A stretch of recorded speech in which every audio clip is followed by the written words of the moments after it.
چون که سشوار ندارم وای میسم جلو نور که خودش خشک شده.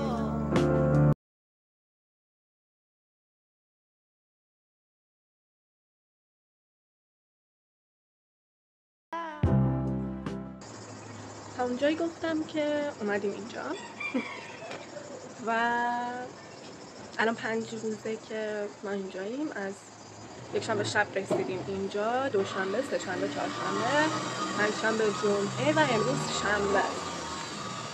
6 روزه که اینجاییم. با امروز 6 روزه که اینجاییم. در طول روز یه سری اخبار، معمولا ایران اینترنشنال از ماهواره میبینیم یا BBC. خب چون دسترسی به اینترنت هم نداریم، یعنی الان 3 روز رفت تو روز 4م که اینترنت قطع کلن و ملی شده. تازه اگر هم که بیاد، یعنی یه وقتایی سایت‌های داخلی رو باز میکنه. اما من از امروز صبح باز دوباره هیچ آنتنی نداشتم، حتی برای زنگ زدن و پیام دادن هم آنتن نداشتم. به خاطر همین اگر هم باشه فقط سایت‌های داخلی باز میشه. هیچ اپلیکیشن پیام رسان داخلی ندارم، به خاطر همین با هیچ کسی در ارتباط نیستم تقریبا. هر موقعم که تصمیم میگیرم مثلا امروز به یکی زنگ بزنم آنتن قطع میشه کلا و به خاطر همین از هیچ کی توی این 3-4 روزی که اینترنت قطع شده خبر ندارم.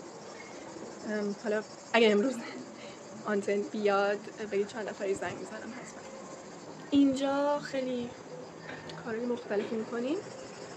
روز اولی که اومدیم ما نزدیک سیسنگان هستیم و یکم رفتیم اطرافو چرخیدیم، یه سر توی جنگل زدیم. توی صفحه اینستاگرام هم یه ویدیویی از روز 4م جنگ که میشد روز اولی که اینجا بودیم گذاشتم که حالا اینجا هم میذارم. روزهای بعدی سعی کردیم بر خودمون یه روتین بسازیم. صبح ها معمولا یا عصرها یه سر لب دریا میرفتیم، در همین سر خیابون، اونور خیابونمونه. به خاطر همین میرفتیم یه قدمی اونجا میزدیم، یکم راه میرفتیم. حالا در طول روز باز کتاب میخوندیم، گزارشکارامون رو مینوشتیم. من دیروز بعد از 5 روزی که اینجا بودیم شروع کردم دوباره زبانم رو خوندن. آشپزی میکنیم. یه چند باری توی خونه نون پختیم، بابای بنفشه البته پخت که اونم حالا میذارم. نون خونگی داشتیم، غذا پختیم. البته من آشپزیم خیلی خوب نیست، بنابراین آشپزی ها همه با بنفشه یا مامانشه. به خاطر همین من توی ظرف شستن معمولا کمک میکنم، توی جمع کردن کمک میکنم.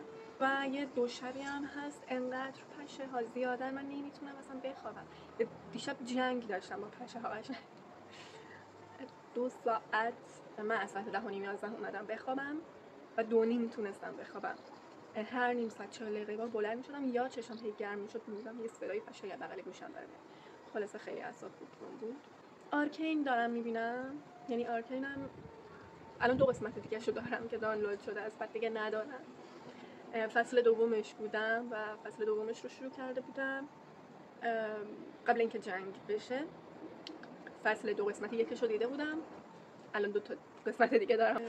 در طول روز چندین ساعت تلاش میکنم ببینم چه راه ارتباطی میتونم پیدا بکنم، چون که من با کیا در ارتباط بودم و الان 3-4 روزه که از کیا هیچ خبری ندارم و به خاطر همین برام خیلی اذیت کننده است و به خاطر همین هی دنبال راه ارتباطی میگشتم تا دیروز که بعد دیگه گفتم تسلیم دیگه، گویا هیچ راه ارتباطی نیست. این باغ همسایه بغلیه که زمینشون چسبیده به ما. این بامزه است. کل این خونه رو بابای بنفشه خودش درست کرده و داشت میگفتش که این یه درخت خیلی بزرگ بوده و خب وقتی خونه رو ساخته مجبور شده که یه مقدارش رو ببره و اینجوری تبدیلش کرده به میز. داداش بنفشه‌م یه دوچرخه داره که این چند روز باهاش رفتیم بیرون، این اطرافو گشتیم و خیلی منظره های قشنگی هم اونجا دیدم.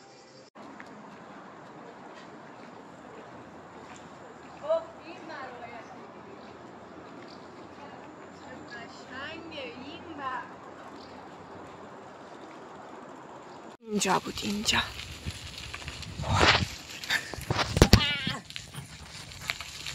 نمیشه دوچرخه سخت. باید فرق خستم. بیم بگیری اونم تو این گل شال.